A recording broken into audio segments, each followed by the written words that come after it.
YouTube, it's Jay Narissa back with another video, and today's video is about social media and its impact on health. So social media has become extremely popular. A lot of people depend on it as an income source. It is their job. Other people get their information from it. It's just become really embedded in our day-to-day lives. And sometimes social media can be really positive and do great things for people, while other times it could have a negative impact on your well-being. So, a couple of things that I have thought about over the years as I've been utilizing social media is that a lot of times when people post on social media, it causes them to make comparisons to other people and what other people have going on.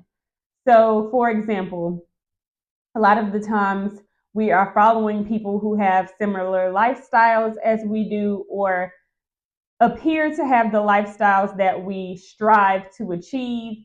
And so seeing other people living things out and being able to afford certain things or do certain things could make us feel like we're less than and not living up to what we aspire to do.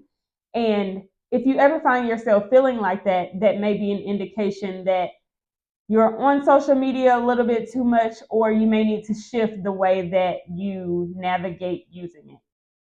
Another thing that social media does for a lot of people is, whether it's consciously or subconsciously, seeking validation from other people. So when you are posting photos, you are really particular about which photos you're posting, because if there's the slightest little thing that you feel like someone could point out as being wrong with it, maybe you won't post it, period.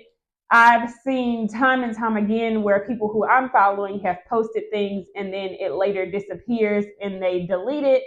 And sometimes that's deleted permanently, or sometimes they upload the same photo. And to me, that means that you felt like you didn't get enough likes the first time that you posted it. So you're going to try posting it at a different time to see if you can get some more engagement. That's just my thought process. I don't know if that's accurate or not for why people are doing such things, but that's just one thing that I've noticed as I've been on social media over the years. A lot of times people are seeking validation, and if they don't get enough likes on their posts, then they feel like they have to remove it. And that to me screams seeking validation. Another thing about social media, whether you like it or not, when you're posting things on social media and engaging with other posts, you are opening yourself to public opinion. So a lot of times people act like you can't have an opinion if you look a certain way or you come from a certain background. It's like people are constantly looking for something to come for you about, and that can take a toll on your mental health. So some ways to combat the negativity of social media and the heaviness that it sometimes has on us as we're utilizing it and start to feel overwhelmed by its use would include: one is doing a digital detox. So sometimes you just need to step away altogether. There are times where you maybe need to stay off social media for a week, or it could be a month, or it could be a few months. It's up to you to set a timeline for yourself of how long you want to step away. But sometimes the ability to just be and engage with things that are around you in real life can help you to reset and not feel impacted by the things that are happening on social media. Next up, curate your feed. So the algorithm, you can use that to your benefit. So pretty much whenever you are watching something, or you click on something in particular, or engage with any type of post by liking it or commenting on it, your algorithm starts to pick up on videos that you engage with, and they'll push out more of that content for you to see on your page as you're scrolling through. So it's important to only engage with things that you feel like align with your mindset and things that you encourage seeing more, because the more you engage with it, the more you're going to see it. And so you're wanting to ensure that you're incorporating positive things that you really enjoy so that you're not seeing negative things all day, every day while you're on social media. Number 3 is be aware of your emotional response to things.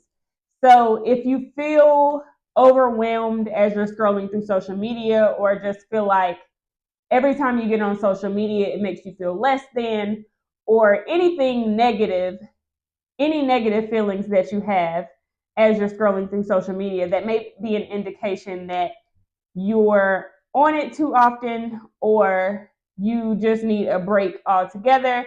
And maybe it's time to reset and fix your algorithm. Maybe even starting a new page would be beneficial to you if you feel completely overwhelmed. But paying attention to that emotional response will help you to move forward and determine how you want to proceed with your social media use.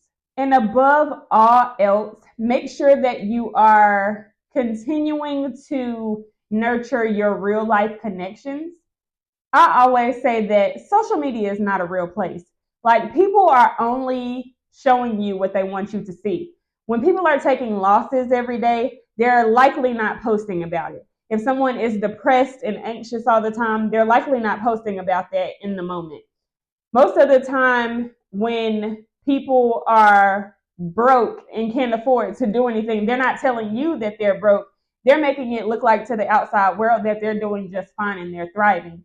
So I feel like social media is always the positive highlight reel of someone's life. And for you to compare yourself to only positive things that people are willing to share with you means that you're setting yourself up for failure. Everyone has upsides and downsides to their life. They're just not showing it to you. So keeping in mind that things on social media are not the full picture, and prioritizing having a support system, talking to people in real life, and striving to be the best version of yourself will always help you to keep your head on straight and not worry too much about social media. So tell me down below, do you use social media? Do you feel like it can have a negative impact on your health and well-being? What are some things that you've experienced that made you feel like you needed to step away? Like, comment, subscribe, and until next time, stay healthy and stay well. Bye.